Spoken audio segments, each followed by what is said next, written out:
Will you have a liaison regarding the new bridge anchorages to ensure their efficiency and safety? Right-hand turn lanes with arrows, left-hand turn lanes with arrows, whether the pedestrians and bike safety lanes can be removed to near Bartlett's, and how large the parking lot removal plan is, etc. And that's the question for Noreen first, and a follow-up from Lynda, and also a comment as to Caltrans spending Pocket Canyon Road, 2 road closures, even at night, no work going on visibly for 3 months. Why is that still a thing? Excellent question. I would really look forward to working with Caltrans and facilitating public engagement. I think that State Senator Mike McGuire did a great thing where he had a town hall in Guerneville, all of the agencies there to answer questions, and I would look forward to doing more of that locally. So, since we're on the subject of traffic safety, I'd like to bring up something that came up actually at our town hall in Santa Rosa, which was that someone brought up something called Vision Zero. And it was something that I have never heard before. And it was actually a concept that was pioneered by Sweden in the 1990s and then adopted by San Francisco in 2014. Over the past month, we have lost 11 lives, the majority of them in West County, to traffic fatalities. It's unprecedented, but not uncommon in Sonoma County.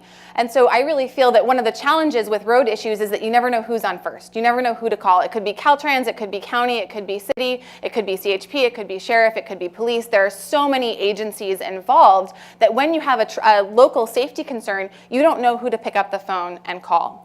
So the idea behind Vision Zero is to actually form a task force, yes, another committee, I'm sorry, of all of these agencies to specifically set a target. The reason it's called Vision Zero is you're setting a target for 0 traffic fatalities. And so one of the things is that everybody who lives in a community knows exactly where the bad turns are, exactly where you need a rumble strip, exactly where you need the flashing lights, and yet there's no process to engage people to say, okay, where are the dangerous spots? Where do we need to do better? And one of the tragedies is that a lot of these dangerous spots we've already lost lives at these spots, and yet nothing gets done.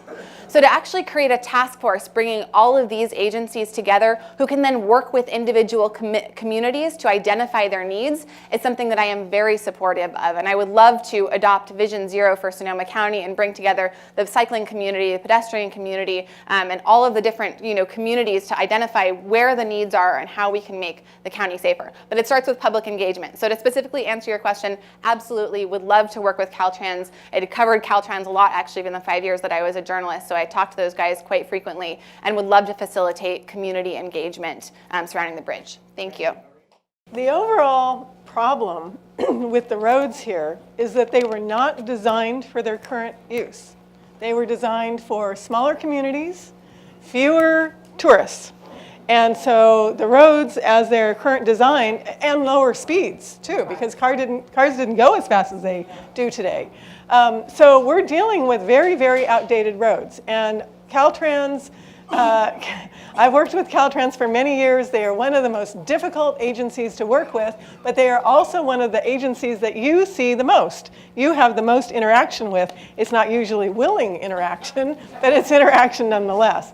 And Pocket Canyon being closed at night with no warnings is absolutely unacceptable. And I have run into that several times trying to get somewhere because I'm always late, and I'm stopped suddenly and I have to sit there for several minutes and I am late to my destination. So Caltrans needs to work with the county, and that is something that your 5th District Supervisor would do, and I would do that if I were elected.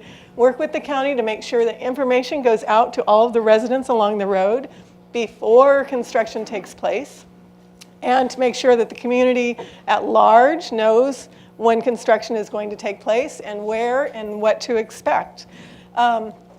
There are also a whole lot of improvements that we need in our communities. We're not going to be able to widen the roads in a lot of places, but we can certainly improve road safety. We can make sure that we have sufficient lines. There's a lot of roads in this county that don't even have fog lines. And you're driving up in the hills and the mountains in the fog, and you don't even know where the road is. So fog lines, the center strip with the reflector lights so you know where the road is, signage, proper signage, where did she go with all the comments? The proper signage is absolutely critical because we get so many tourists out here who don't know, am I supposed to go left or am I supposed to go right? And so they end up doing nothing and getting rear-ended. Making sure that roads are safe, not just for automobiles, but for pedestrians and bicycles. And I've already touched on this a little bit. We have so much more bike traffic than we ever had before. So we need to make sure that we have at least some center or some shoulder that bikes can ride on, and some turnouts so that bikes can pull over a little bit and let the cars go by, particularly on these very narrow, windy roads, because if you're like me, I get behind these cars and I don't want to pass on a curve. It's dangerous. We need guardrails. We need not only flashing yellow lights, but we need those speed signs so that when you're coming into a 25-mile-an-hour zone like we have in Rio Neto, you know you got to slow down. Rumble strips are another way to bring the driver's attention to the fact that we have to slow down. But this is something that we have been struggling with for many, many years. And it's really the responsibility of the supervisor to work both with the county roads department and with Caltrans to get this done. And you have my word that this would be a very high priority for me because, again, it's a matter of public safety.